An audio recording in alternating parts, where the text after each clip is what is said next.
اللہ تعالیٰ نے روزے میں گنجائش رکھی ہے، بیمار ہو چھوڑ دو، مسافر ہو چھوڑ دو، بعد میں رکھ دو، اتنے بیمار ہو کہ رکھ ہی نہیں سکو گے، چلو معاف، چھوٹا سا فدیہ ہے وہ دے دو، معاف۔ زکوٰۃ آج فرض ہو گئی ہے، ٹھیک، آج دے دو، کل دے دو، پرسوں دے دو، اگلے مہینے دے دو، اس سے اگلے مہینے دے دو، سال میں جب مرضی دے دو۔ حج فرض ہو گیا ہے آج، 20 سال کی عمر میں 60 سال کی عمر تک جب چاہو حج کر لو، لیکن نماز کا ٹائم ہو گیا ہے، بس نہیں چھوڑ سکتے، پڑھنی ہوگی اپنے وقت پر۔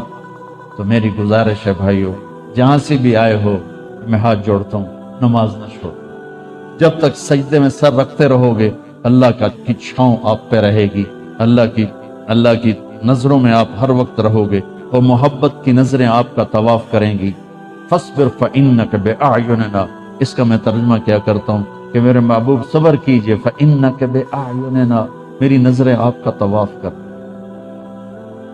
تو اس ماحول میں جو نماز پڑھے گا نا، اللہ کی محبت اس کا طواف کرے گی، اللہ کی رحمت اس کا طواف کرے گی، اس کو اپنی چھاؤں میں رکھے گا۔ کوئی کبھی قضا ہو جائے، انسان ہو سفر میں ہو جاتا ہے، سستی میں ہو جاتا ہے، نہیں پڑھی گئی، سستی میں کام میں، اس کی قضا دے، سونے سے پہلے 5 نمازوں کی قضا پوری کر کے اپنا کھاتا مکمل کر کے پھر سو، تو انشاءاللہ اللہ مہربان کریم ہے، معاف کر دے گا۔ اور اپنی نمازوں کو قضا پڑھتے رہو گے اس طرح، تو پھر 5 نمازوں کے اللہ تعالیٰ طاقت بھی دے دے گا، ہمت بھی دے دے گا، توفیق بھی دے دے گا۔ کچھ وقت اپنے قرآن کے لیے، کچھ میرے نبی کی زندگی کے لیے، فیملیز کے ساتھ ہو، ماں باپ ساتھ ہیں، ان کو عزت دو، ان کو احترام دو، اور بیوی کے ساتھ، بچے ساتھ ہیں، ان کے لیے ٹائم نکالو، اپنے بچوں کو محبت سے پروان چڑھاؤ، ڈانٹ ڈپٹ سے نہیں، ڈانٹ ڈپٹ سے نہیں، ڈانٹ ڈپٹ سے نہیں، پیار محبت سے۔ میرے نبی نے 7 سال گزارے حسن کے ساتھ، اور 6 سال گزارے حسین کے ساتھ۔ 6-7 سال میں نہ کوئی نصیحت کی ہے اور نہ کوئی ڈانٹ ڈپٹ کی ہے، پیار دیا، محبت دی، توجہ دی، سارا کچھ منتقل ہو گیا، اور وہ جنت کے سردار بن گئے، جنت کے نوجوان۔ ہم بچوں کو نصیحت کر کر کر کر ان کی تباہی پھیر دے، اور اتنی چھوٹی عمر میں اسکولوں میں ڈال دیتے ہیں، پتہ نہیں یہاں کیا سسٹم ہے۔ ہمارے تو میں تو پاکستان کی بتا رہا ہوں، 3 سال کے بچے کا ایڈا بڑا وسطہ ہوتا ہے، اس کے سارے نیورون ہی جل جاتے ہیں، اور وہ روتا ہوا جاتا ہے، روتا ہوا آتا ہے۔ جو ٹائم ماں کی گود کا تھا، وہ ٹائم اسکول کو دے دیا، تو وہ محبتیں ختم ہو جاتی ہیں اولاد کی ماں باپ کے ساتھ۔ اور ایک ماں 2 بچے نہیں سنبھال سکتی، تو ایک ٹیچر 30 بچے کیسے سنبھالے؟ تمہارے یہاں کا تو پتہ نہیں، ہمارے پاکستان میں تنخواہیں بھی بڑی تھوڑی تھوڑی ہیں، تو تھوڑی تنخواہ، 40 بچے، 30 بچے، تو وہ برباد نہیں ہوں گے تو اور کیا ہوں گے؟ ایک ٹیچر بچوں کو سبق سکھا رہی تھی، بچوں پڑھو CUP سپ، تو بچوں نے کہا مس CUP کب ہوتا ہے؟ سپ، سانپ۔ کہا نہیں بچوں کہو CUP سپ۔ ان کا مس CUP کب ہوتا ہے؟ کہ بچوں اتنی تھوڑی تنخواہ میں CUP سب ہی رہے گا، کب نہیں ہو سکتا۔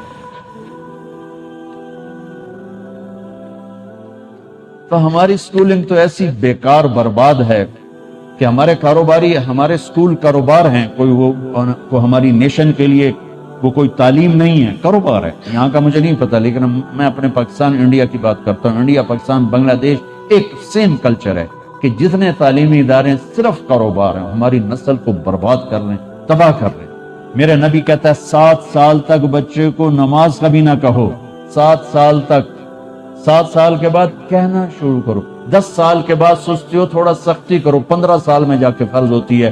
اللہ 15 سال بچے کو فری رکھتا ہے، اور ماں باپ کو کہتا ہے پہلے 10 سال بچوں کو دے دو، ساری زندگی بچہ تمہیں دے دے۔ ہم بچوں کو وہ ٹائم نہیں دیتے، وہ ہمارے نہیں ہوتے۔ تو بھائیو، آخری گزارش یہ ہے کہ آپ 3 چلے کے تو سارے بھائی ارادے کر لو، ٹھیک ہے نا؟ اور میں چھوٹا تبلیغی ہوں، میں چھوٹی تشکیل کرتا ہوں، میں نے ہر جگہ بس ایک ہی تشکیل کی ہے کہ اتنا بڑا مجمع ہر مہینے 3 دن باقاعدگی سے لگا ہے۔ نیت کرتے ہو؟ ہر مہینے جہاں سے بھی آئے ہو، تبلیغ کا کام ہر جگہ ہو رہا ہے، ہر مہینے 3 دن لگا لیا کر، کبھی ناغہ ہو جائے کوئی بات نہیں، ہر مہینے 3 دن، ٹھیک ہے؟ نیت کرتے ہو؟ اور آخری نیت یہ کرواتا ہوں، اگر کسی سے لڑے ہوئے ہو تو صلح۔ مسلمان کو اچھا نہیں لگتا کسی سے بائیکاٹ ہو، کسی سے قطع تعلق ہو، بس معافی مانگنا، معاف کر دو، معافی مانگنا۔ جو معافی میں پہل کرتا ہے اللہ اس کو اونچا کر دیتا ہے۔ اور جھگڑا ہو جانا کوئی بڑی بات نہیں. میرے حضرت حسن اور حسین میں آپس میں دونوں بھائیوں میں کوئی تلخی ہو تو لوگوں نے حضرت حسین سے کہا جاؤ بھائی سے معافی مانگو. ان کی بات سننا کیا خوبصورت. فرمانے لگے اگر میں جا کے معافی مانگوں گا نا تو میرا درجہ بڑا ہو جائے گا اور میرے بھائی کا درجہ چھوٹا ہو جائے گا. اور مجھے شرم آتی ہے کہ میں چاہتا ہوں جنت میں بھی میرا بھائی مجھ سے آگے ہو میں پیچھے ہوں.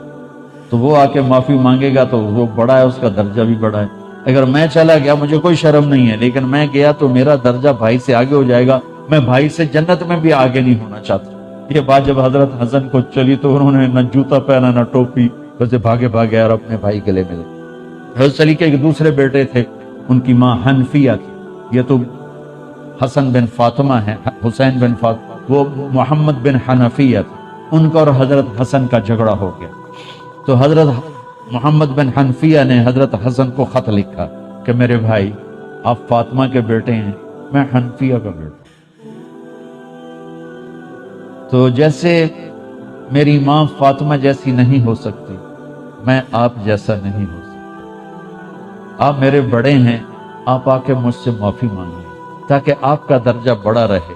اگر آپ نہ آئے تو پھر میں آ رہا ہوں معافی مانگنے, پھر میرا درجہ بڑا ہو جائے گا اور مجھے شرم آتی ہے کہ میرا درجہ آپ سے بڑا. تو اتنے بڑے گھروں میں بھی کھٹ پٹ ہو جاتی ہے. کھٹ پٹ کا کوئی مسئلہ نہیں, نہیں اسے بولنے نہیں. تھوڑے پنجاب بھی آ گئے لکیر لا دیتی ہے, لکیر